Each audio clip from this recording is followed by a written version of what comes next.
Have you ever been bitten? Maybe by a bug, a dog, a spider, or a vampire?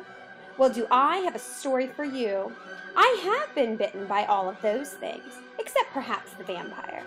But just recently I suffered another kind of bite. Let me take you back to the moment. My good friend Jessica and I were reading a book for our class. We realized that it was a beautiful day outside, and we should go read by the lake.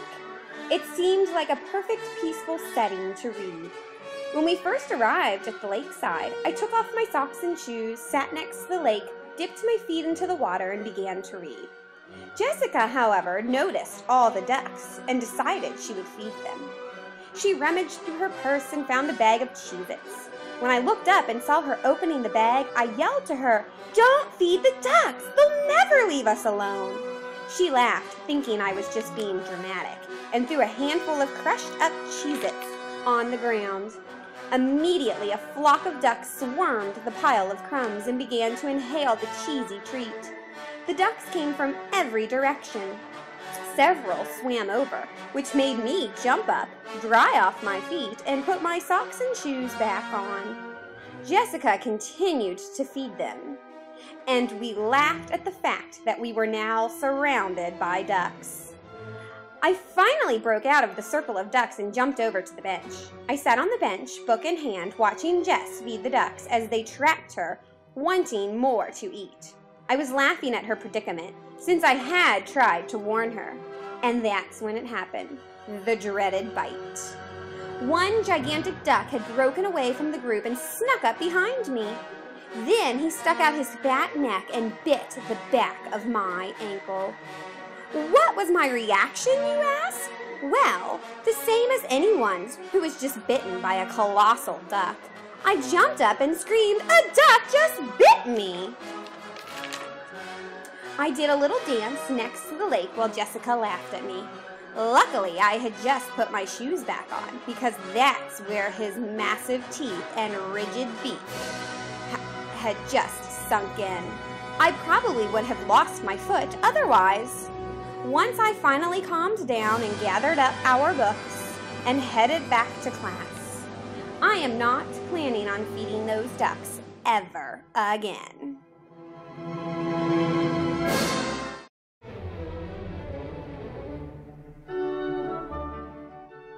Stale bread leaves my fingertips. It momentarily floats on the calm water. Brown feathers thrash about to be on cue. Energy explodes as they dance in time to the rhythm of my throw. They are majestic and beautiful.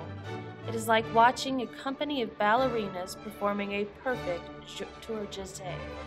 They move in unmatchable unison to the music of the splashing wings. I conduct them with the flow of my arm. I giggle and watch them forever.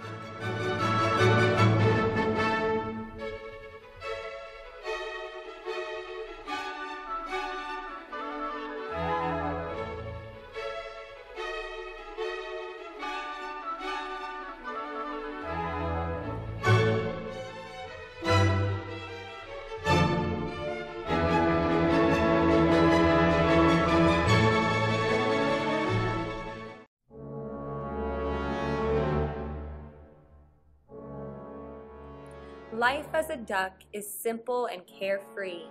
I get to spend my days on the cool lake as the sun warms my feathers. I get to swim leisurely with my friends and contemplate the meaning of life. I get to enjoy my scenic surroundings as I waddle about the lake. Yes, a duck's life is one to be envious of.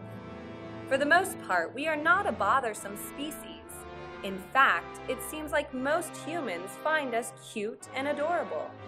They even, on occasion, come to the lake where I reside specifically to feed me their human food.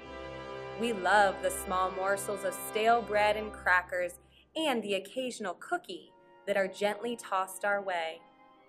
This brings me to the story of an eventful Friday afternoon in which my friendly, carefree nature was victimized. It all started with food. Ah, the glorious entity that all animals live for. Food consumes the very being of most animals.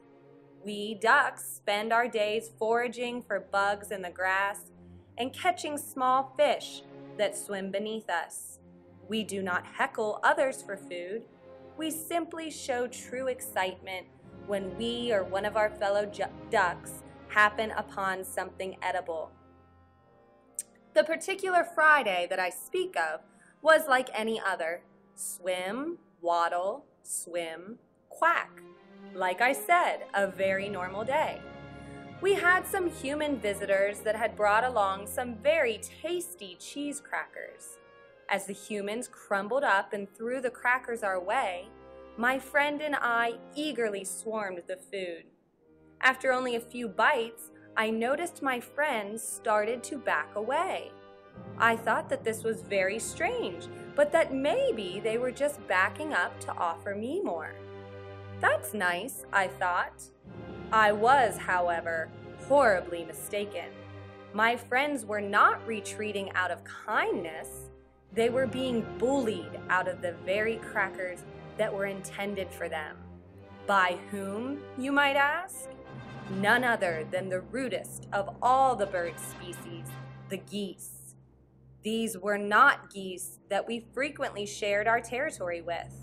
They must have been on their way back home, Canadians probably, when they decided to swoop in on our feast. The villainous geese did not bother with the expected, "Excuse me," or "How do you do? Can I share some of your food?" Instead, they paved their way into our crowd with brute force, using their beaks to nip at our tail feathers. I was shocked. I did not know what to do. But I did know that I was not going to back down just because they were 3 times my size.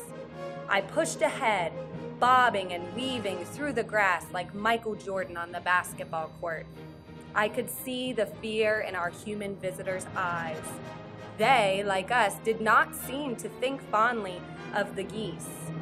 The humans began to leave, and with them went our food. I did learn a very important lesson this day, however. Nothing like a big old goose to spoil a party.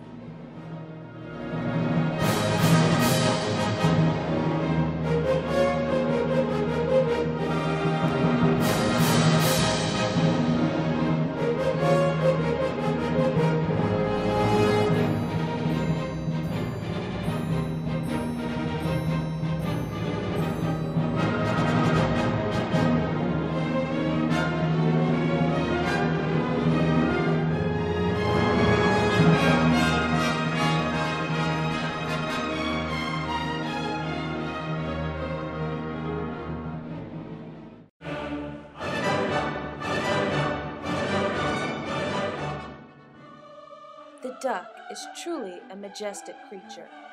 Its presence on a pond is a magnificent treat. Let's take a journey back to the beginning of a duck's life. Deep inside the egg, a baby is growing. After 28 days of growing inside her egg, the baby duck begins to emerge. She uses her eye tooth to break through the hard exterior of her shell. The duckling continues her struggle to make it into the world. She forcefully pecks at her shell to escape the darkness she is in. The baby duck is working as hard as she can. She starts to break through her oppressive shell. Her head has almost poked out of her shell. She is pecking her way to freedom. The duckling catches a glimpse of the outside world. She is anxious to become familiar with her surroundings. Still wet from the fluid inside her egg, the duckling starts to explore everything around her.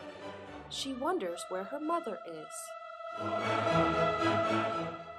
She is confused by what she sees. It is the first time she has experienced life outside her egg.